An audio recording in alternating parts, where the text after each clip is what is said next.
पिछले दिनों पाकिस्तान के मशहूर मारूफ यूट्यूबर इरफान जुनेजो ने अपने पसंदीदा फुटबॉल क्लब बार्सिलोना के खिलाड़ियों का इंटरव्यू किया। ये एक बहुत बड़ी अचीवमेंट है और हम सब के लिए एक रिमाइंडर है कि अगर आप बड़े ख्वाब देखेंगे तो ख्वाब ज़रूर पूरे होते हैं। लेकिन भाई वो अचीवमेंट ही क्या जिसके बाद आपको हेटर्स ना मिले, कोई आपसे जले नहीं, कोई आप पर जादू टोना ना कराए। ये पाकिस्तान है भैया, यहाँ पर सक्सेस के साथ नफरत पैकेज में मिलती है। बकवासियात में खुशामदीद, मैं हूं आपका मेज़बान हसान इमाम। इरफान जुनेजो की बार्सिलोना वाली रील्स और स्टोरीज देखकर एक और यूट्यूबर को तब चढ़ गई। उस यूट्यूबर का नाम है इंस्पायर्ड एनालिस्ट। वो भाई अपनी एक पोस्ट में लिखते हैं कि ओ भाई पता चल गया कि एक पाकिस्तानी बार्सिलोना के प्लेयर्स को इंटरव्यू कर रहा है। कितना एडवर्टाइज करके दिमाग ख़राब करना है। क्या ये क्या बक रहे हो मादरचोद? तो सवाल ये है भाई साहब कि आपको क्या तकलीफ है? मतलब वो आपकी छाती पर चढ़ के एडवर्टाइजिंग कर रहा है, आपके कंधे पे बैठ के वीडियो बना रहा है, आपका वाईफाई इस्तेमाल कर रहा है। भाई मसला क्या है आपको? कौन है ये लोग, कहाँ से आते हैं? इसके बाद भाई साहब ने तंजिया एक पोस्ट लगाई जिसमें वो खुद एक चेल्सी प्लेयर के साथ खड़े हुए हैं और लिखा हुआ है कि मैं भी पहला पाकिस्तानी हूँ जो चेल्सी लेजेंड से मिला, तो क्या अब हर जगह इसकी प्रमोशन शुरू कर दूँ? मैं कुछ भी कर सकता हूँ। अगर आप लोग सोच रहे हैं कि इन दोनों में से इंस्पायर्ड एनालिस्ट कौन से वाले हैं, तो वो जो चश्मे वाले भाई हैं ना, वो है जस्ट टू बी क्लियर।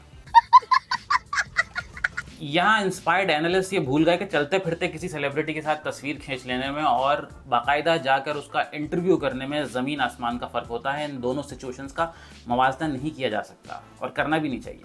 कैसे कैसे लोग रहते हैं यार यहाँ पर। अब बात करते हैं इंस्पायर्ड एनालिस्ट के फॉलोअर्स और सब्सक्राइबर्स के बारे में। तो भाई साहब के इंस्टाग्राम पे 5,43,000 फॉलोअर्स हैं, फेसबुक पे 5,70,000 फॉलोअर्स हैं और यूट्यूब पर इनके सब्सक्राइबर्स की तादाद 98,000 से ज़्यादा है। बड़े नंबर्स और छोटी सोच वाले इंस्पायर्ड एनालिस्ट की पोस्ट पर जब आवाम ने बगैर फिल्टर के उनको खरी खरी सुनानी शुरू की, तो भाई साहब ने एक वजाहती पैगाम जारी किया जिसके अंदर उन्होंने लिखा कि मैं खुश हूं कि इरफान पहला पाकिस्तानी है जिसने बार्सिलोना के खिलाड़ियों का इंटरव्यू किया। मैं उसकी अचीवमेंट पे खुश हूं। उस्ताद लग नहीं रहा। अब तो सच बोल दे भोसड़ी के। आगे लिखते हैं कि बहरहाल मुझे ये बात अच्छी नहीं लगी कि इरफान पिछले 7 दिन से अपनी प्रमोशन कर रहे हैं। मतलब अपनी प्रमोशन ना करे तो क्या आपकी प्रमोशन करे? भाई साहब क्या भंग पीकर तनकीद करने के लिए बैठते हैं? इस बात की लॉजिक क्या है कि 7 दिन से वो अपनी प्रमोशन किए चले जा रहे हैं?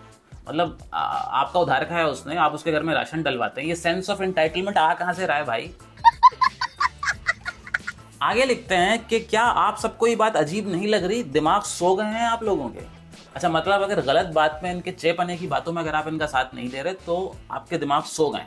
माँ खराब हो जाएगा, मैं माँ अम्मा बहन पे आ जाऊंगा, मैं इनकी अम्मा बहन पे आ जाऊंगा। आगे इरफान जुनेजो को मुखातब करके भाई लिखते हैं कि इरफान भाई आप एक टॉप क्लास यूट्यूबर हैं, मेरे इस कंस्ट्रक्टिव क्रिटिसिज्म को पॉजिटिवली लीजिएगा और आइंदा अपने नाम की लाज रखिएगा। तो भैया पहली बात यह है कि आपके क्रिटिसिज्म में कुछ भी कंस्ट्रक्टिव नहीं था, ये सरासर खसियाहट और जेलसी पर मबनी पोस्टें थी। बात तो सही है। और दूसरी बात यह है कि भाई इन के चैनल की डिस्क्रिप्शन कुछ यूं है, मैं आपको पढ़ के सुना देता हूं कि वेलकम टू माय चैनल। यहां आपको क्रिप्टो और फॉरेक्स के फंडामेंटल्स और टेक्निकल एनालिसिस सीखने को मिलेंगे। अब मैं ये समझने से कासिर हूं कि दूसरों की कामयाबी पे जलती कुड़ती पोस्टें लगाने से आप कौन सा फॉरेक्स सिखा रहे हैं, कौन सा क्रिप्टो सिखा रहे हैं। जो तुम्हारा काम है भाई वो करो ना। किस लाइन में आ रहे हो? तो मैं 50 बार बोल रहे हैं, पढ़ने निकले वाले छात्रों को राजनीति से दूर रहना चाहिए। और बात सिर्फ यहीं ख़त्म नहीं होती। ये भाई साहब जो खुद को क्रिप्टो एनालिस्ट कहते हैं, मैंने जब इनका फेसबुक पेज चेक किया तो उस पर मुझे कुछ इस तरह की पोस्टें नजर आईं जिसमें लिखा है कि कद्दू के बीज खाने से मर्दाना ताकत में इजाफा होता है। एक और पोस्ट जो है सो कॉल्ड क्रिप्टो एनालिस्ट के पेज पर मुझे नजर आई, वो ये थी कि पाकिस्तान में आजकल तलाक़ें ज़्यादा क्यों हो रही हैं, कपल्स की आपस में क्यों नहीं बनती। मैं बताऊं भाई, वो कद्दू के बीज नहीं खाते इसलिए तलाक़ें ज़्यादा होती हैं। क्या बढ़िया था गुरु।